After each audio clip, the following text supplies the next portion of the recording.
Hi everyone, এখন হচ্ছে সকাল 11টা। তো সকালবেলায় কিন্তু আমি সিএসিডটা ভিজিয়ে রেখেছিলাম ঘুম থেকে উঠে। তো 11টার সময় একটু ক্ষুধা লেগে গেল, তো তার জন্য এখানে দুটো আমড়া কেটে নিয়েছি আর একটু লবণ ছিটিয়ে দিয়েছি। তো আমড়াগুলো কিন্তু তেমন একটা টক না, খেতে কিন্তু ভালোই লাগে, টক মিষ্টি টাইপের। তো লবণ দিয়ে আমড়াগুলো খেয়ে নিচ্ছি আর সিএসিডটা খেয়ে নিব। আর এখন তো প্রচুর গরম পড়েছে, আর এই সময় তো আরও বেশি গরম লাগে প্রেগনেন্সিতে।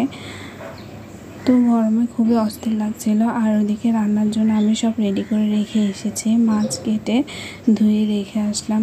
আর আজকে মাছের ঝোল রান্না করব। তো আমি খাচ্ছিলাম, এমন সময় আমাদের পাশের বাসার একটা ছোট্ট মেয়ে আছে, তো ও আসলো। তো ওকেও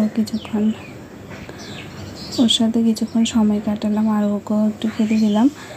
ও কিন্তু অনেক কিউট। তো খাওয়া দাওয়া শেষ করে এরপরে সিএসিডটা নিয়ে বসলাম। আর সিএসিডটা খেলে কিন্তু আমার ভালো লাগে, একটু ঠান্ডা ঠান্ডা লাগে।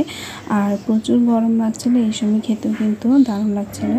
তো সিএসিডটা খেয়ে এখন আমি চলে আসলাম রান্নাঘরে। তো এখানে মাছ কেটে আমি আগে ধুয়ে রেখে আসছিলাম। তো এখন মাছগুলো হলুদ লবণ দিয়ে মাখিয়ে নিচ্ছি। মাছগুলো ভালোভাবে ভেজে নিব, ভেজে আজকে মাছের ঝোল রান্না করব। তো এখানে কচুর ছড়াও কেটে নিয়েছি। তো কচুর ছড়া দিয়ে কিন্তু মাছটা করব।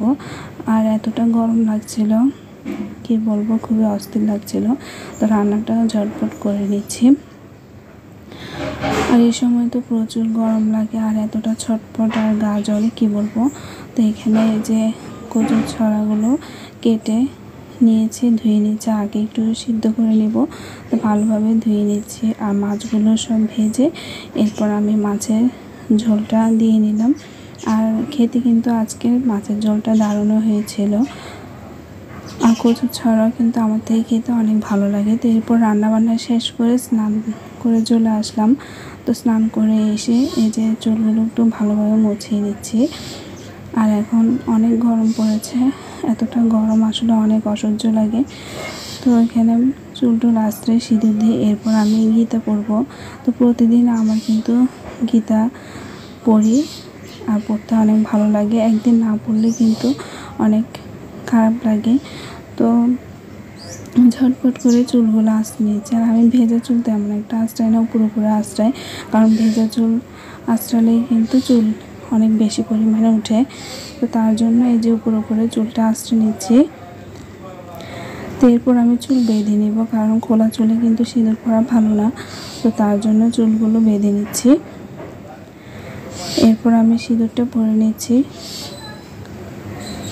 তো গীতা পরে এরপরে দুপুরের খাবারটা খেয়ে নিব, খেয়ে এরপর কিছুক্ষণ রেস্ট নিয়ে নেব। আর দুপুরবেলা একটু রেস্ট না নিলেও কিন্তু শরীরটা অনেক খারাপ লাগে। তো এখানে সিঁদুর দেওয়া হয়ে গেল। তা আমি এখন গীতা পড়তে চলে যাচ্ছি। আর এই যে গীতা পড়ে নিচ্ছি।